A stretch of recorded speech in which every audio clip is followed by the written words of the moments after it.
പടപ്പ് പടപ്പോടെ തിരിശത്തിൽ നിന്നോളി പടച്ചോന്റെ കാരുണ്യം കിട്ടുന്നത് കണ്ടോളി അന്യോന്യം പോരാടി പോരാടി നിൽക്കേണ്ട പൊന്നാലി ക്ഷേത്രങ്ങൾ പള്ളികൾ തീർക്കേണ്ട മനുഷ്യനെ സ്നേഹിച്ചു നോക്കി മനസ്സിനകത്തൊരു പള്ളിയുണ്ടാക്കി മനുഷ്യനെ സ്നേഹിച്ചു നോക്കി മനസ്സിനകത്തൊരു പള്ളിയുണ്ടാക്കി അതിലേത് ജാതിക്കും പേരാമെന്നാക്കി അതിവേഗം നിസ്കാര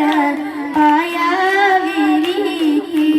പടപ്പ് പടപ്പോടെ പിരിശത്തിൽ നിന്നോളി പടച്ചോന്റെ കാര്യം